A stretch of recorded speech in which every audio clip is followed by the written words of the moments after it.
No nosso último encontro, nós conversamos sobre as heresias sobre a pessoa de Jesus e os vários concílios da igreja que foram realizados para debelar estas heresias. E nós vimos aí que foram necessários pelo menos 6 concílios ecumênicos para debelar as heresias sobre a pessoa de Jesus.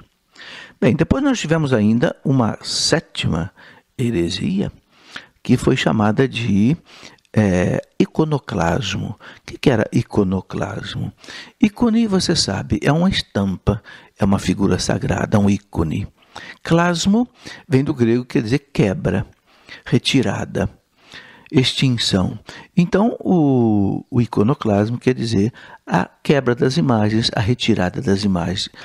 O que aconteceu? Aconteceu que por volta do ano 780, mais ou menos, em Constantinopla, no Oriente, onde estava a sede do Império Romano, aconteceu que, por influência do judaísmo e por influência também do islamismo, entrou na igreja, entrou no cristianismo uma heresia, que era exatamente a heresia de que não se podia fazer imagens, não se podia ter imagens. E isto perturbou muito a vida da igreja, porque a igreja sempre acreditou que não há problema de se ter imagens. Tanto é que nós encontramos lá nas catacumbas, no 1º século, no 2º século, nós encontramos nas catacumbas muitas e muitas imagens que os primeiros cristãos faziam. Se você tiver, por exemplo, aí o seu catecismo, esse modelo menor do catecismo, que é da Edições Loyola, não é? Bem no começo do catecismo, na página 18, esse catecismo, o mais comum que nós usamos, de tamanho menor, publicado pela editora Loyola, você vai ver que lá na página 18 do catecismo tem uma imagem de Nossa Senhora com o menino Jesus no colo, e esta imagem é uma imagem lá do século II, tanto assim que na página seguinte está escrito fragmento de um afresco das catacumbas de Priscila, em Roma, início do século III. Ora, início do século III é ano 200 e pouco. E está escrito a mais antiga imagem da Santíssima Virgem. Ok? Essa imagem, entre as mais antigas da arte cristã, ela apresenta aquilo que é central na fé cristã. Quer dizer, o mistério da encarnação do Filho de Deus, nascido da Virgem Maria. À esquerda se vê uma figura de homem que aponta para uma estrela situada acima da Virgem Maria com o menino no colo. É um profeta, que anuncia que um astro precedente de Jacó se torna chefe, como está lá em Números 24:17. E é a longa espera da antiga aliança. Então, a gente vê esta imagem do ano 200 e pouco, nas catacumbas de Priscila, em Roma. Ora, meus irmãos, se os nossos primeiros cristãos, que eram martirizados pelo Império Romano, você sabe que o Império Romano perseguiu os cristãos e matou milhares de cristãos até o ano 313. E aí essa imagem é do ano 200 e pouco. Ora, se esses nossos irmãos que enfrentavam o martírio faziam as imagens, é porque não tem nada de errado em fazer as imagens. Não é? Na verdade, o que a Sagrada Escritura proíbe, nós vemos isso lá no livro do Êxodo, é de fazer imagens de ídolos. Mas fazer imagem de ídolo, a igreja nunca fez. Jesus Cristo não é um ídolo. Quando nós fazemos o rosto de Cristo, não é uma estampa de Cristo, uma imagem de Cristo, Cristo é Deus verdadeiro, não é ídolo. Então, o que a Bíblia proíbe é fazer imagem de ídolo, ou seja, Deus falso, para adorar. Quando nós fazemos a imagem de Nossa Senhora, fazemos a imagem de um santo, de um anjo, não é ídolo. É uma criatura que nós apenas representamos numa forma de imagem, mas não é para ser adorado, é para ser venerado. Você sabe que existe uma diferença profunda entre veneração e adoração. Tanto é que assim, lá da raiz da palavra, do termo grego, venerar vem de dulia, enquanto que adorar vem de latria. São palavras diferentes. Quando você pega a fotografia do seu pai, você pega a fotografia da sua esposa, você não está idolatrando, adorando. Não, você está venerando. Você põe a fotografia da sua namorada na sua carteira, você põe a fotografia da sua mãe, do seu pai, em cima da mesa, do seu filho. É uma veneração. É um gesto de respeito. Não é? O que aquela fotografia lembra para você? Aqui mesmo tem diante dos meus olhos, onde eu estou fazendo este programa, eu vejo diante dos meus olhos uma fotografia dos meus 8 netinhos. Ora, é gostoso olhar para essa fotografia, ver a beleza dessas crianças. Essas crianças me lembram a beleza da vida, a beleza de Deus. Então, por que a imagem? A imagem para nos lembrar 3 coisas que a igreja nos coloca. Primeiro, que aquela pessoa que está representada na imagem é uma pessoa santa, está no céu, viveu de acordo com a vontade de Deus. Então, é um exemplo para mim. Eu também devo viver como ela viveu. Então, a primeira finalidade da imagem é que a gente viva como essa pessoa viveu. Ela é um exemplo. Por isso ela é santificada, ela é canonizada. Passa por um processo muito rigoroso para ver se de fato foi santa, porque ela é exemplo. Depois, a imagem lembra que essa pessoa está diante de Deus, está em comunhão com Deus, participando da visão beatífica de Deus e intercedendo por nós sem cessar. Como diz a liturgia da missa, os santos intercedem diante de Deus por nós sem cessar. Então, eu olho para aquela imagem, eu lembro que aquela pessoa está no céu com Deus, eu peço então a ela que interceda por mim, pelos seus méritos aqui na terra, porque ela viveu uma vida conforme a vontade de Deus. Então, o que ela pedir para Deus, se for bom para mim, certamente Deus vai me conceder.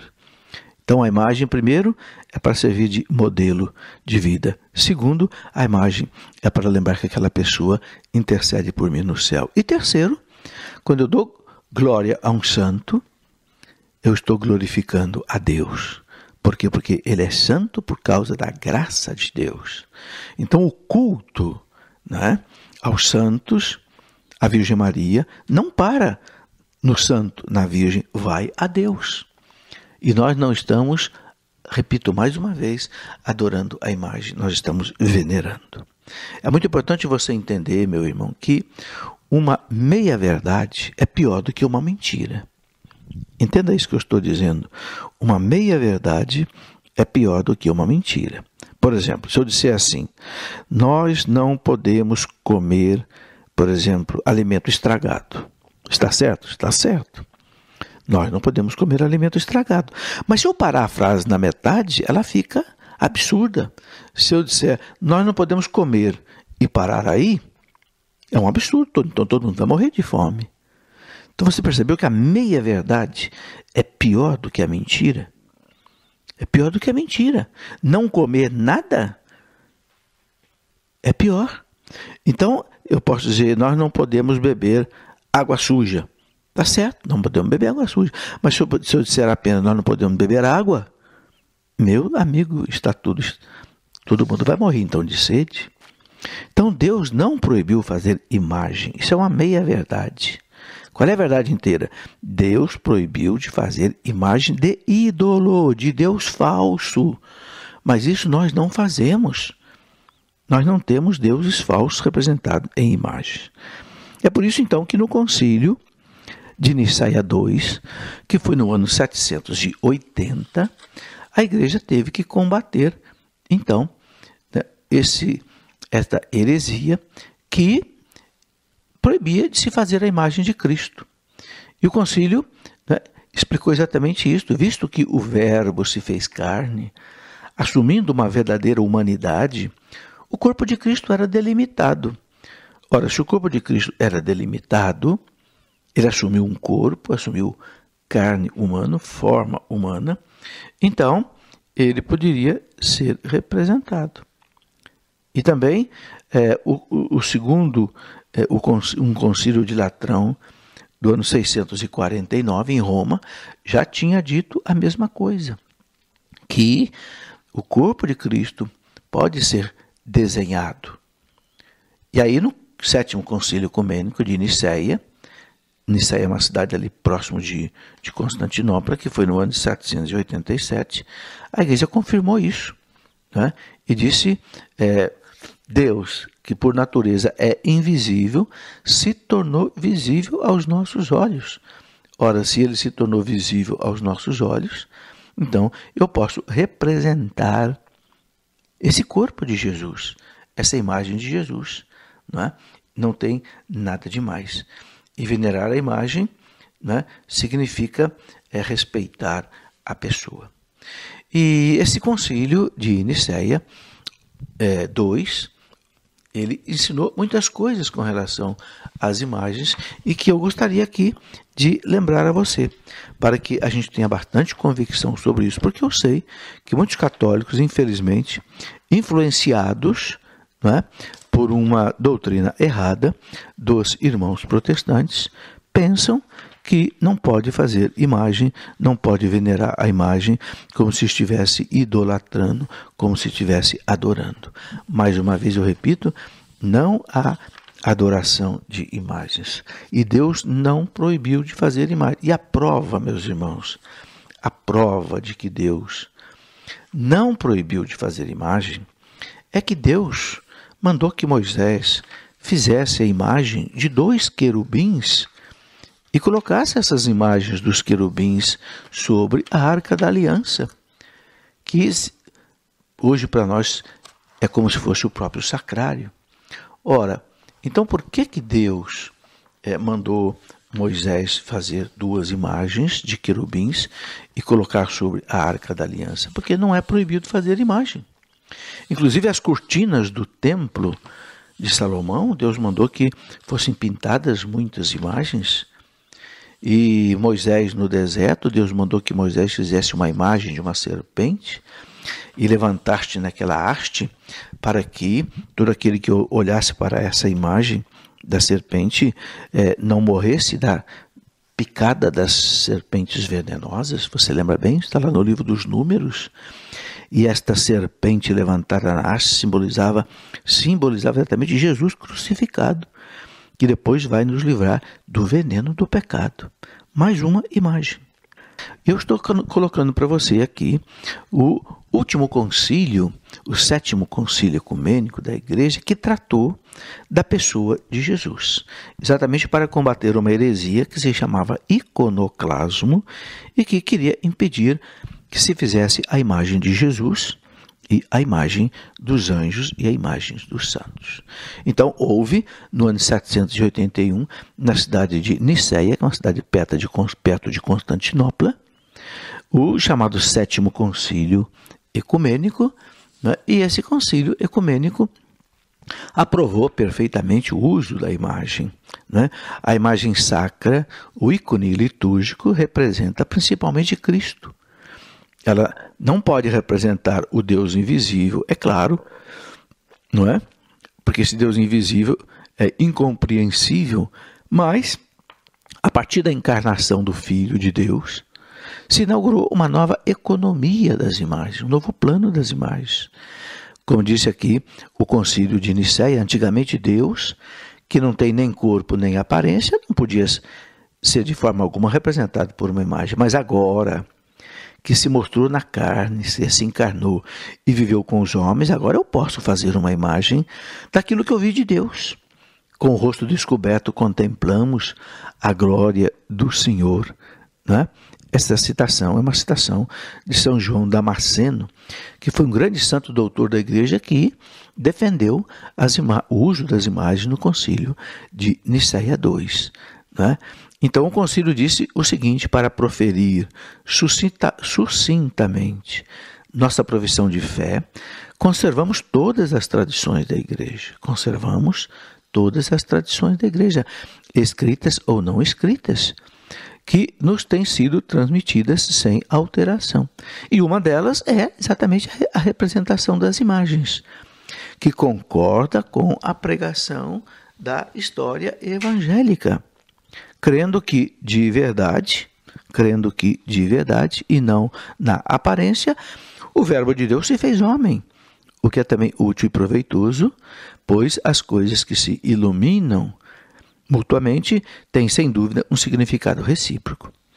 Então, meus irmãos, as imagens foram aprovadas nesse concílio de Nicéia lá no ano de 780, quer dizer, há 1200 anos atrás. É por isso que a Igreja Católica nunca mais reestudou essa questão das imagens. Porque a Igreja sabe, meus irmãos, que quando o Espírito Santo ensina alguma coisa para ela, o Espírito Santo ensina uma vez só. E o Espírito Santo ensina de maneira correta, por isso não muda mais. O nosso credo tem 2000 anos. Por que nós não mudamos nada no credo? Porque é verdade. Aquilo que o Espírito Santo ensina para a igreja no século I, não pode ensinar diferente no século X, não pode ensinar diferente no século XXI. A mesma coisa as imagens. Aquilo que o Espírito Santo ensinou para a igreja no ano 781, no segundo concílio de Nicéia, que as imagens são lícitas, que nós devemos fazer as imagens e venerar as imagens, o Espírito Santo não vai ensinar mais nada diferente disso. É por isso que hoje, 1200 anos antes, depois do concílio de Nicéia II, nós continuamos acreditando a mesma coisa. E eu quero ler para você aqui, né, o que disse o grande São João Damasceno, doutor da igreja, repito, doutor da igreja, e que defendeu as imagens profundamente lá em Constantinopla, por volta do ano 780, inclusive foi muito perseguido por causa disso.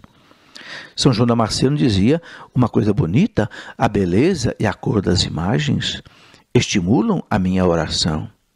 É uma festa para os meus olhos, tanto quanto o espetáculo do campo estimula meu coração a dar glória a Deus.